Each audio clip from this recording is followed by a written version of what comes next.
Square Enix and Final Fantasy games have been a lightning rod of controversy the last 24 months. Launching as a PlayStation 5 exclusive put a major target on the back of those titles despite the accolades.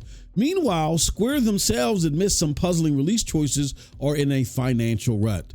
This has led to Square Enix embracing more platforms recently, and the results, well, let's just say that at the moment, the juice doesn't look like it's worth the squeeze. Is Square Enix just out of touch and only have a static audience when it comes to Final Fantasy games and some of their other lineups? Or is there something better they can do to address their financial woes? Well, you know why we're here. We're here to talk about it. What's up, people? It's your boy MM2K of Hard Knock Digital Culture, Cloud Dosage, MM2K Gaming, back again with another episode of The Quick Doses, where we talk about the latest and greatest in video gaming news. And man, oh man, do we have a special one for you today. But before we get into this one, do us a huge favor.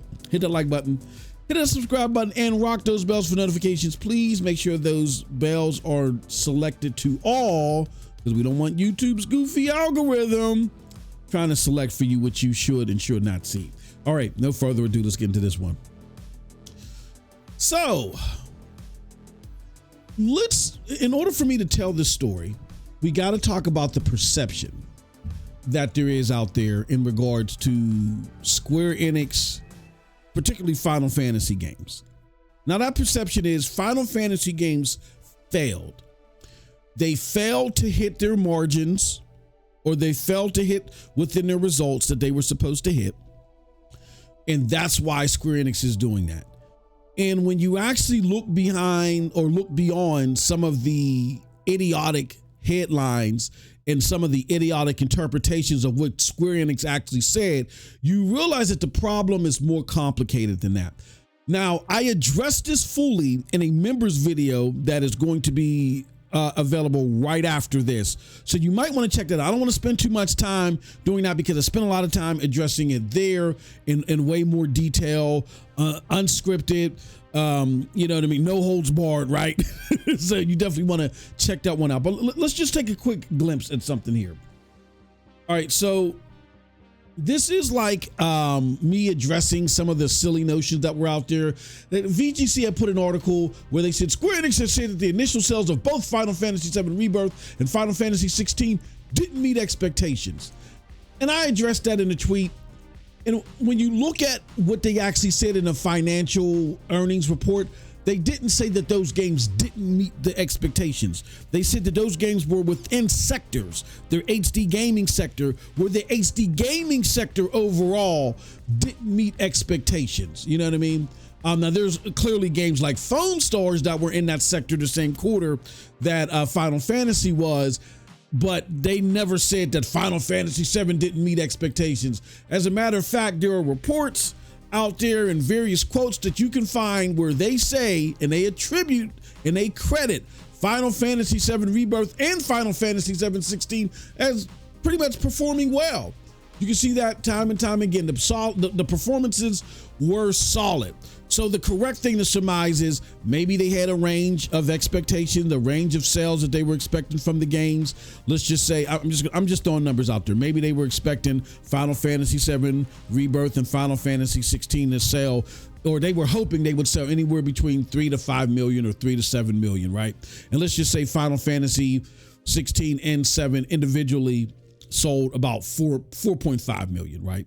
That's towards the lower end of what you hoped, but it's still within what you hope. We don't have the official numbers. I'm just throwing that out there as an example. But when you look behind the veil of the idiotic headlines, you'll see that when it came to Final Fantasy VII Rebirth, Final Fantasy 16, even other games that released exclusively on Nintendo.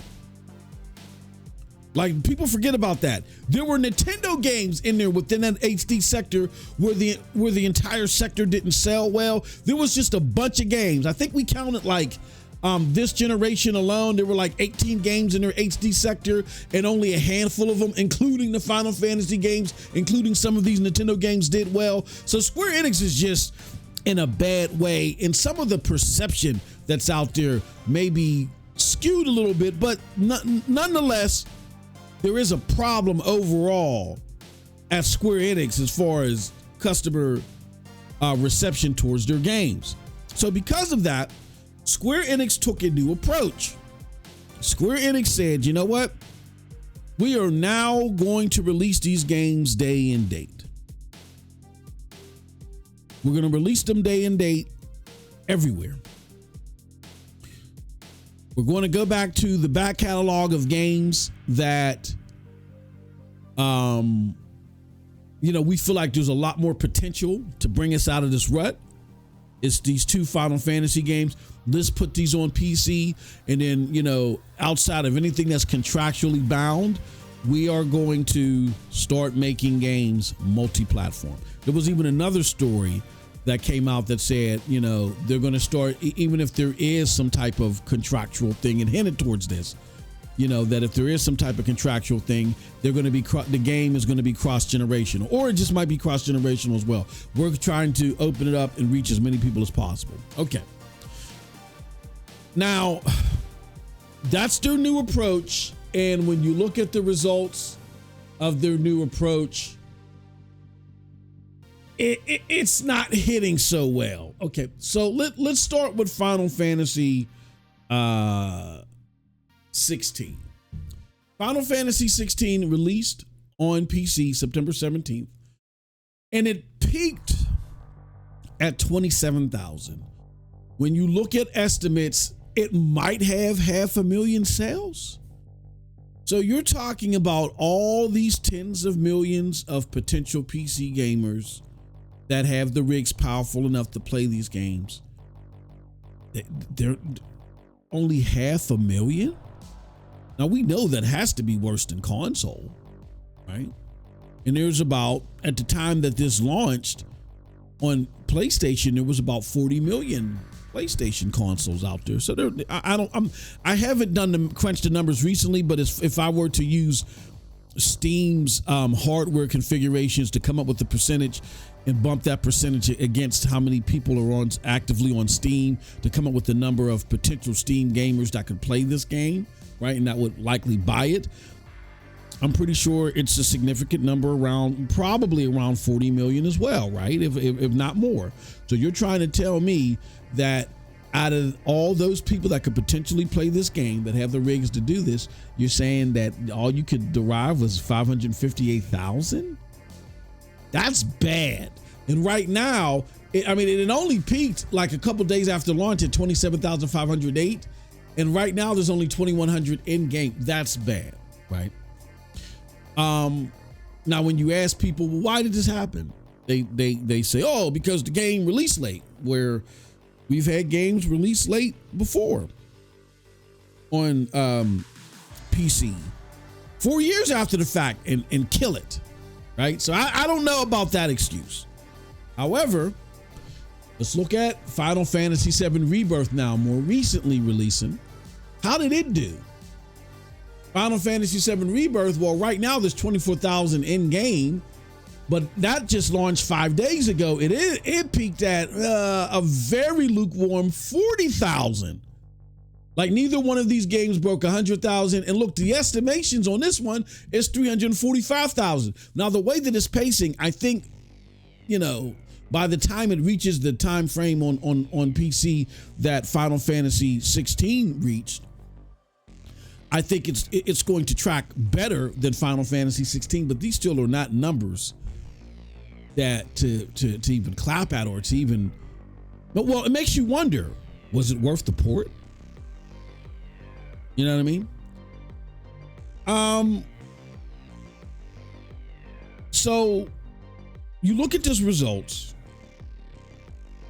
You look at the story in totality, the perception, their new approach, and again, those results.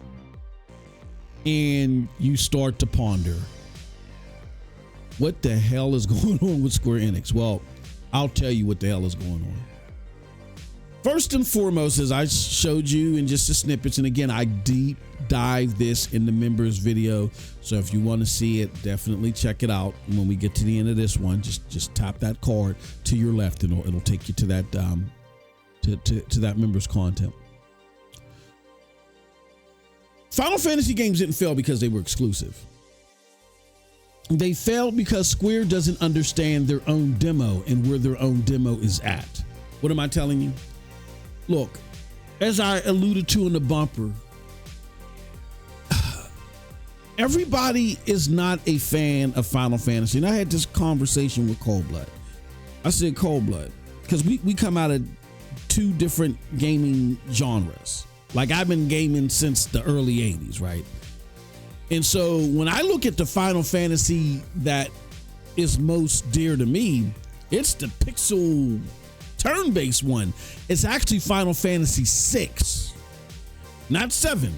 That's dear to me. I love Final Fantasy 6. And really, Final Fantasy 6 changed the RPG game. It was called Final Fantasy 3 on the Super Nintendo. So I'm telling my age, if you guys remember that one. And it was so cinematic in comparison to the games that were out there, even the RPGs out there, that it changed the game forever. And then with the capability upgrades of the PlayStation 1, it was just taken to new heights, right? Now, that being said, the Final Fantasy VII gamer base, they're different. They're a unique gamer base. Like there's like a slither of time. I want to say they are the gamers that came in during the PlayStation 1 era. So I would say from the PlayStation 1 era all the way up to the end of the PlayStation 2 era of gamers. Those are the ones that, or I won't say that if you started at PlayStation 1, but if PlayStation 1 is like your main favorite console of all time, from those gamers to the end of the PlayStation 2 era of gamers, where, if either PlayStation 1 or PlayStation 2 is what you feel is the apex of gaming, those are the Final Fantasy VII fans. And those are a lot of gamers, don't get me wrong, but there were a lot of gamers before then, and then since then, there's been a lot more gamers after that. So there is a specific and static group of Final Fantasy gamers out there, and there's a lot of people that aren't. So if you're going to make a Final Fantasy game in the tradition of the games of that era, you have to go to where those gamers are at, right? Those gamers are on PlayStation. Some of them on Nintendo. Some were on Xbox, but after the Xbox One generation, those that left the PlayStation after the PlayStation 2 generation and went to the 360, hence why the Final Fantasy games that released on 360 didn't do too bad. A lot of them, by the end of the Xbox One generation, went back to PlayStation. Gamers like me who, converted to PlayStation at the end of the PlayStation 4 generation, they're gone. So you don't have Final Fantasy fans on Xbox. You don't have Final Fantasy fans really on PC. Go look up the Final Fantasy games that are on PC on Steam right now. None of the numbers look great. None of them look that great. What is it? Let's look at Final Fantasy 15, right? Let's see if I can find. Okay, Final Fantasy 15. They say the Windows edition. All right, let's go to that one. Let's pull this one up real quick. Now let's go up here. Okay, there is $6.99 in game. Now, to be fair, this game is old. It's 7 years old. But let's look at the charts. Okay, 7 years later, there might be 2.6 million, right? 7 years later, it peaked at 29,000. I mean, that's better than the other ones. It's on par, wherever how you want to track it. I don't know if these Final Fantasy VII Rebirth and definitely not Final Fantasy 16. I don't even know if if those get over 2 million. So this did slightly better on PC, but I want to say Final Fantasy 15 was a juggernaut because that reached the height that Final Fantasy was going to reach on a global scale anyway. After that, it's kind of going, it's going down on a global scale where all of the Final Fantasy gamers pretty much have congregated on PlayStation and Nintendo. Nintendo's more or less fans. Those are fans of like the pixel games. You know what I'm saying? The old school games that I grew up with. But this is not great performance out of those, for a Final Fantasy game that I'm pretty sure has a lot of investment going into it, right? So with that said, Square has to know where its gamers are at. They clearly don't understand. Why do I say that? Because why on God's green earth would you create, if you look, again, back to my point that, hey, it's not so much that Final Fantasy didn't sell enough. Like I said, when you look beyond the veil and look at what was actually said, they're saying that the game performances were solid. Were they hoping for more? Within that range, yeah, but they were still within the range that they were hoping for. They were just, you know, it was just like the baseline of the range. But here's what I think happened. I think they were hoping for more, and they said to themselves, even if these other games fail, these Final Fantasy games will cover everybody else. Remember how I talk to you all the time about Shuhei Yoshida, his approach to exclusives? He says, look, we have 4 exclusives that, you know, do well, and 2 of them that fund everything, right? They're juggernauts, they're Leviathan exclusives, right? Like a God of War or Horizon or Spider-Man or a Naughty Dog. You know, those exclusives do so much, they cover the expenses of the rest, where the other 6 out of the 10 can fail and we still come out on a plus, right? And, you know, with money to make more exclusives. I think that's what Square wanted, but foolishly they thought that these 2 Final Fantasy games would be Leviathan Final Fantasy games that they would do at the high end of the range, definitely, and they would save their other failures. And no, they didn't. Like I said, I think I did the math. I counted over the last few years. Square has had over close to 24 HD games, right? And a lot of them just failed. Only a handful of them did solid. Square just didn't have the luxury of having any Leviathan games. So they take the games they thought that would be Leviathan games, put them on PC, and they're getting a lukewarm response.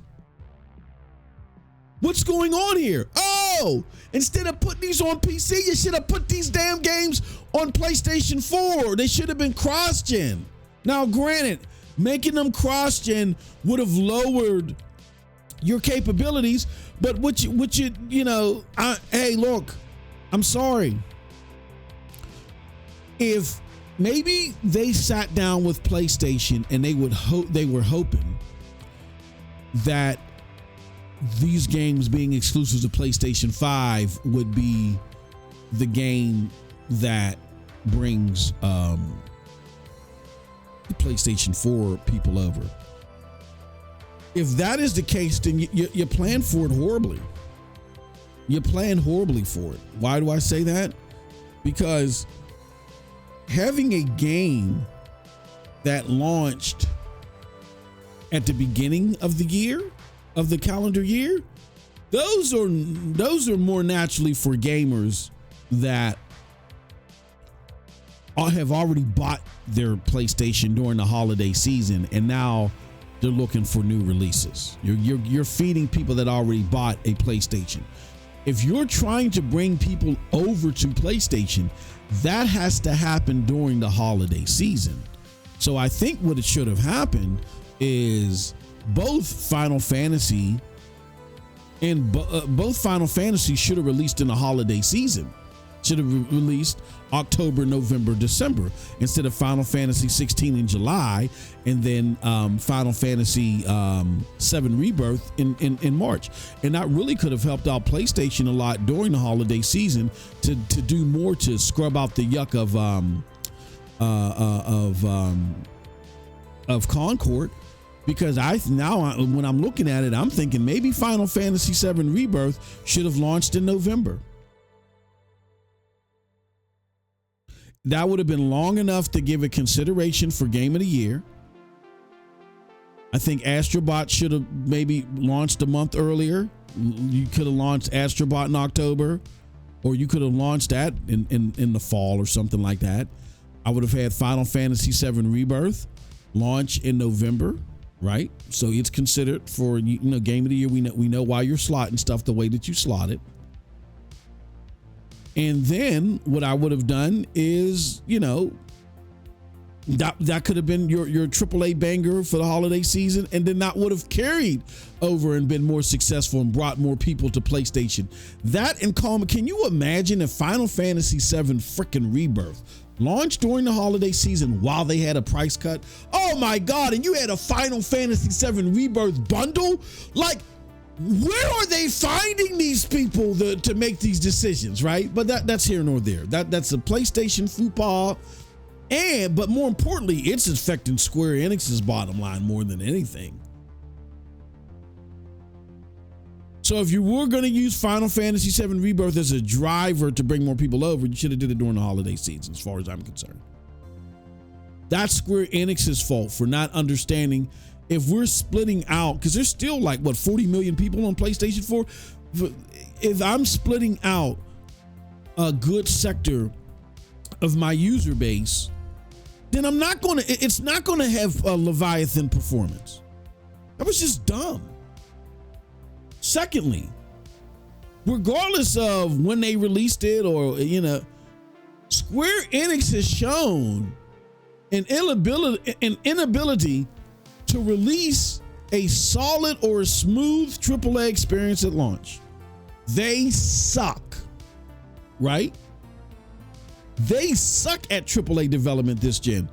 Even though Final Fantasy 7 Rebirth launched and a lot of people were acceptable of it, Digital Foundry and other places, and just talking about how the performance modes just looked like oatmeal. That was another detractor even for me, because I was willing to even try it out. I was interested until I heard how bad the performance mode looked, and I don't want no oatmeal behind game. Oatmeal behind looking game.